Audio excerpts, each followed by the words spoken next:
the night. Wanna dance to the light. Hello po mga kababayan, mga kalingap, ka-business, ka-papi, ka-team Daddy Franket, kita Tatay Tekram. Good morning po, magandang buhay sa ating lahat. Shout out po. Sa bagong pasok sa aking munting kubo, salamat sa suporta ninyo. Welcome po.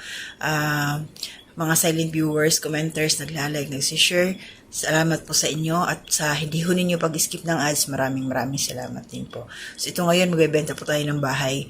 Napanood nyo na po ba yung vlog nila Pinuno Ka Business patungkol doon sa desisyon ni Bong na bebenta niya na nga ang kanyang bahay doon? Kasi nga kung nasaan ang ka-business, doon siya. So sayang din naman kasi hindi naman niya tinitirahan. So at least ayun, mapapakinabangan at yung pera, meron siyang maitatabi para sa kanyang future. At maraming salamat Pinuno Ka Business, no? Kumuha po ako ng clip doon para may resibo po ako at mapanood din ho, spread natin. At makita nila yung contact number. At the same time po para sa lahat, no? Yung buong video ho, pasyalan ninyo sa channel ni Pinuno Ka Business. So ito muna, panoorin ho muna natin yung kanilang pag-uusap. Nasa sasakyan sila at the same time, ito na rin ho yung nandun na sila sa bahay ni Bong. Meron silang inilagay na contact numbers. Ito po yun. So yan na mga ka-business. Yung bahay kasi ni Bong, sabi niya, Kuya, ano bang gusto mo ron Bong? Paupahan o ibenta na lang? Ano po kayo? Ano po kayo? Supportahan ko lang po kayo. Balik sila. Ikaw nga isusuportahan namin. Kung saan sila masaya, sabi. Ikaw ang kung saan masaya. Oo. Kung ako lang masusunod talaga. Oo. Yan ang gusto namin. Yan, kung ikaw lang ang masusunod talaga, basta yun ang camera. Yan ang gusto namin Oo, hindi kami ang mag-decision ikaw. Ikaw. Kung ikaw ang masusunod talaga, Ito susuportahan namin. ano? Gusto ko ibenta talaga eh. Gusto may benta. O, ka-business. Gusto raw pong maibenta. So, yun po yung ano ni Bong. Ano po, may benta. Sa akin naman, sige, kung yan ang gusto mo, edi supportahan ka namin. For sale, bahay ni Bong. Parang pa nasa bahay ni Bungi isang reserva, no? Oo. Yan po yung contact number po. Makisuyo na lang po mga ka-business. At kung halimbawang yung pagdating sa presyo po, ay tumawag na lang po kayo para mapag-usapan natin, no, kung magkano yung tawad nyo po. Yes. Wala akong problema kasi gusto na rin naman itong ma-dispose ni Bong para pagpunta ron sa PVC ay doon ulit. Tininet ito yung for sale na raw itong bahay ni Bong. Bakit? Ay gusto niya na raw kung siya raw masusunod gusto niya raw ibenta na. Oo? Sayang naman. Ganda pa naman yan. Kaya nga ibibenta nga yun. Dahil maganda. Bilhin mo na, Tinet. Para sa anak ko, Tinet. Wala pang wala pang bili.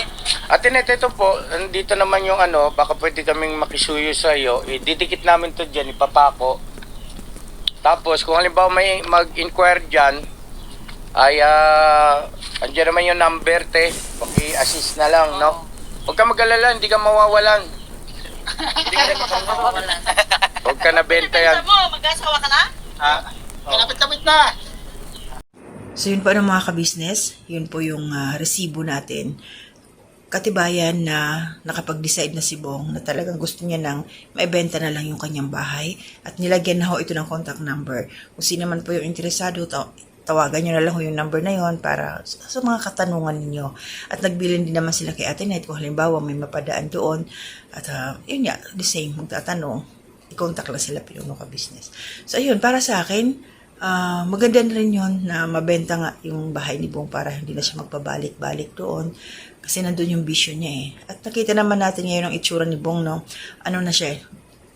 Ang bilis bumalik yung kanyang katawan. Medyo nagiging okay na. Bumabalik na yung kanyang sigla ng katawan. Siyempre, pagkain, nasa tamang oras na, nakakapaligo na siya, maaliwalas na yung kanyang katawan, okay siya dun sa ka-business. Sana nga magtuloy-tuloy na, no? Huwag naman sanang tupakin uli. Alam naman natin ang ugali ni Bong pag minsan nagsasawa, di ba? Babalik-balik. Pero sana tuloy-tuloy na. At patungkol doon nabanggit nila yung sa Nueva Ecija na doon daw titira sila Pinuno Ka Business. Yun ang ating aabangan. Magandang nakaka-excite ba manood sa yung mga nangyayari kila Pinuno Ka Business. Ayaw niya sa kanya, gusto sumama, basta wag tayo magpapabigat. Pinuno, sasama ako. Sabay ganun sama ako manood. Yan.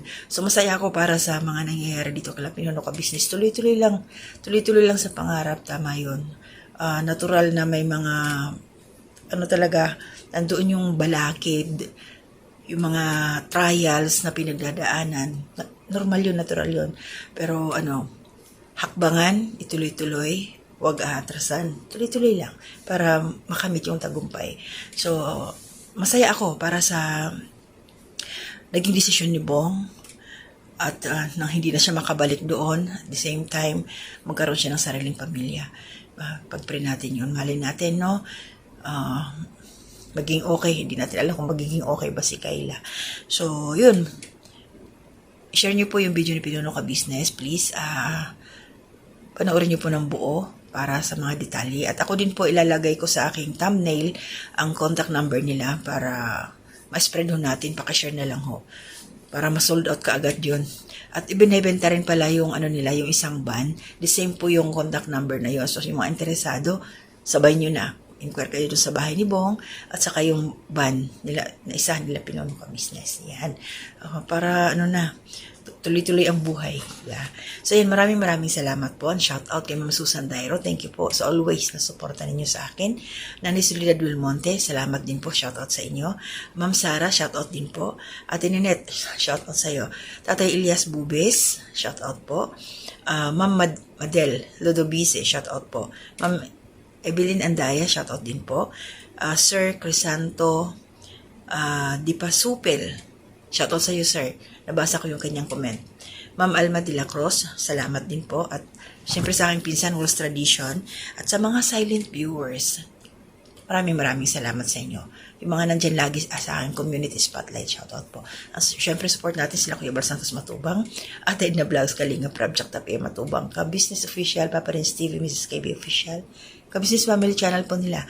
Mga kasama pong reactor sa Kalinga, ayan, mga Kalinga partners, Ka-Business Official na mga kasamahan ko din po mga reactors. Shoutout sa inyong lahat. Good morning po. Kabayan Elminda Mix Vlog, Ma'am First Channel, kumusta na? Taong Gala, Kabayan Taong Gala. Kuya Allen TV, kumusta na po? Shoutout sa inyo. So, yan, tuloy-tuloy lang po yung suporta, no? Positive lang po tayo always, kahit may mga pagsubok sa buhay. Laban lang po tayo. Laban lang talaga. At mag-iingat po, buong Pilipinas. Mga kababayan dyan, ingat po. Always pray lang talaga. Ibang klase na yung panahon natin. Mag-iingat lang po talaga. So, hanggang dito na muna ako. Maraming salamat muli. Ingat po lahat ang aking mga anak. Ingat kayo. To God be the glory.